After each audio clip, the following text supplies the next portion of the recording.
I stared at the screen for a second, my thumb hovering above the reply button. I typed slowly, deliberately, each word like a knife I'd been sharpening for months.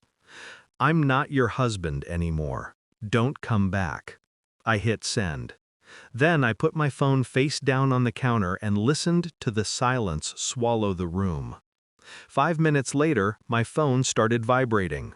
Once, twice, then again. 50 missed calls in under 3 minutes. I didn't answer a single one. We'd been married 7 years. She used to call me her anchor, the calm to her storm. I believed her. I believed every word that came out of that honeyed mouth. She laughed at my terrible cooking, fell asleep on my shoulder during movies, sent me voice notes saying she missed me, even when she was just upstairs. I thought that was love. Turns out it was strategy. People say betrayal hits like a punch. They're wrong. It's quieter than that. It seeps in, like smoke under a locked door. I first smelled it 2 months ago. She started wearing perfume again. Not the one I bought her. The new one. The expensive one she said she couldn't stand because it was too strong. She started dressing up for errands. Her phone, once carelessly tossed on the couch, now traveled with her everywhere, even to the bathroom. The first time I asked her who Daniel was, she laughed it off, said he was just a client. But I could see the pause before she said it, the half-second delay that only liars have. That's when I stopped asking questions and started taking notes. I bought a second phone, a ghost one, paid in cash. Installed a signal mirroring app.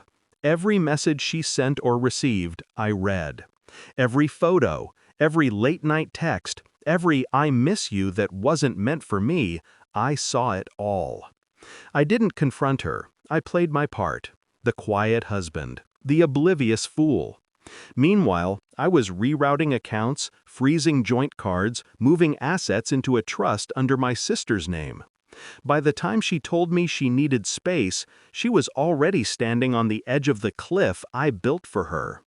Her affair partner wasn't just anyone. He was my company's regional manager, a man I'd mentored, promoted, trusted. They were sloppy, using company trips as excuses, expense accounts for their hotel rooms. She used my name to book flights.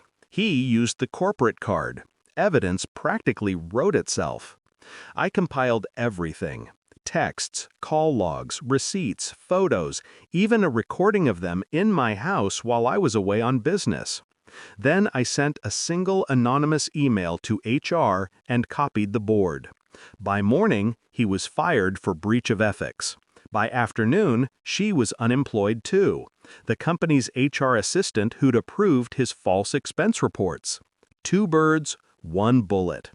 When she texted me that night, she didn't know yet. Didn't know her lover was already under investigation. Didn't know her accounts were frozen, her car repossessed, her lease terminated. She thought she still had control. That's what made it delicious. Her first call came 3 minutes after my message, then another, then a barrage of them. By the 10th, I knew she'd realized something was wrong. By the 50th, she probably knew it was over. I didn't block her. I let the calls come, just so she'd hear the ringing stop unanswered every single time. 2 days later, she showed up. Hair disheveled, mascara streaked, eyes red like she'd been clawing at guilt and losing. She tried to open the door with her key. It didn't fit anymore. I watched her from the kitchen window as she rattled the handle, confusion turning to panic. I stepped outside only when she started crying. "Why are you doing this?" she whispered. Her voice trembled like it used to when she said she loved me. I looked at her for a long time. Then I said quietly, "Because you thought I wouldn't." She reached out to touch me, but I stepped back. "Everything I built, everything I gave, you used it to destroy me," I said. So I returned the favor, efficiently. She fell to her knees, begging me to listen.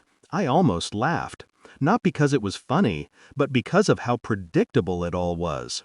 She had no idea that I'd already filed for divorce, already informed her family, already changed the locks and passwords and beneficiaries. By the time she walked away that night, everything she'd stood on, money, comfort, reputation, was gone. A week later, she tried to call again, from a new number this time. I didn't answer. Instead, I sat on the balcony with a glass of scotch, watching the city lights blur into gold streaks. For the first time in months, I felt still. People think revenge is loud, screaming, breaking, chaos. But real revenge? It's silence.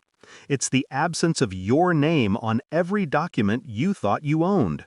It's waking up one morning and realizing the person you betrayed already erased you. She once told me I didn't know how to let go. Turns out, I do, just not gently. So when my phone buzzed again that night, with another number, another attempt, I smiled and turned it off.